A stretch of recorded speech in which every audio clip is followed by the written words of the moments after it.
5 Things I Learned from Precious Little Sleep, The Complete Baby Sleep Guide for Modern Parents by Alexis Dubief.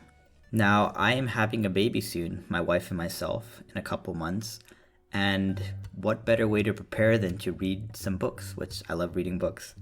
One of my coworkers recommended that I need to set a sleep schedule with my baby just to make my life way easier, and everybody always jokes about how hard it is to raise a baby with all the sleep schedule. And it got me thinking, maybe I can learn more about sleep, because this might be a good investment for me, right? Anyways, the first thing I learned about baby sleep is number 1, a schedule makes all the difference. Now, this same principle applies with life as well, though you don't want to be too rigid in your life. To make your life easier when having a baby, and also to make the baby's life easier, if you have a really set schedule, you don't have to think about what to do or think about what you have to do next. You can just look at the schedule. When we as human beings form habits, it takes much less energy to do things. Now, I think some of the tricky part about having a baby is you want to set a schedule, but maybe the baby disagrees. The author gives a ton of advice and tips on how to make a successful schedule, but the goal is always consistently make a consistent schedule.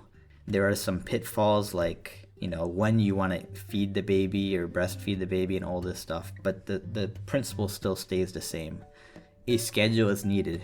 How you get there, you might have to adapt and find a way to make it work, but the principle is the same. You have to get that schedule to work. Number 2, the baby needs to be trained to sleep.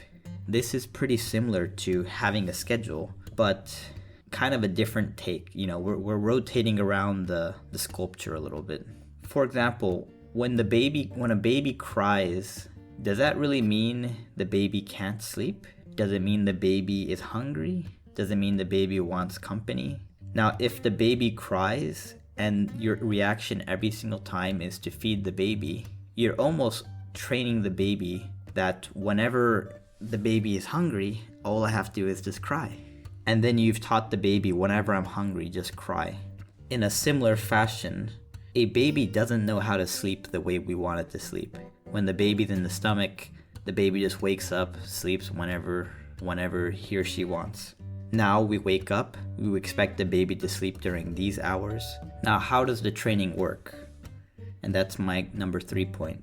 Number 3, temporary discomfort / crying is okay for a baby. Now, this might be more controversial, but when I was growing up, it seemed like whenever the baby was crying, you had to take care of it, like right away, just take care of the baby, right? Let's go. In my opinion, it was always like, if the baby wants to cry, just let the baby cry. And, I still have that opinion somewhat, but now I sometimes worry, am I causing like psychological damage, or is he gonna come some kind of insecurity about being loved, blah, blah, blah, blah, blah. Precious Little Sleep reaffirms that, hey, temporary discomfort is okay. I mean, it's a part of life. The baby's gonna learn it regardless. In order for you to train a baby and to make a schedule, you have to be okay with the baby crying a bit. The baby has what the baby wants to do. And if what you want is different from that, the baby's reaction might be to stay awake or cry or yell or whatever else. And you need to let the baby learn that he or she doesn't have to like it, but this is just how it's going to be. And the baby will get used, like the baby is not a toddler, right? The baby will get used to the training, because eventually the training will normalize within their life and they'll feel sleepy around the time you want them to feel sleepy and this or that. But you're not going to get there if you cater to every whim of the baby. And number 4, what I learned.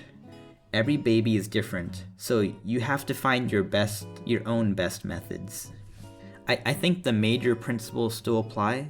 For example, you want the schedule, you want to train the baby, and it's okay for the baby to be uncomfortable for a little bit. All the space between those principles, there's a lot of interpretation and problem solving on the parent's part. For example, your feeding schedule might be different. Your baby might be just really relaxed and pretty calm. I'm pretty sure when I was a baby, from when I talked to my mom, that I was actually really calm. I didn't cry very much at all. So every baby, your mileage may differ. But I think that's part of the fun, where You get knowledge through reading, like Precious Little Sleep, and you supplement that with reality and what's going on in your life and also your values. And you find something that works best while also backing it up with some research. The last point I learned, number 5, don't worry so much. It's gonna be okay. As a personal aside, when I was in school, people would always say, hey, college is so much harder than school. And then, I went to college and people would say, man, life is so much harder when you get a job.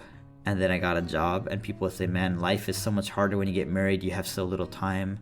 And I hear that about having a baby as well. Really, those are kind of anxiety producing statements.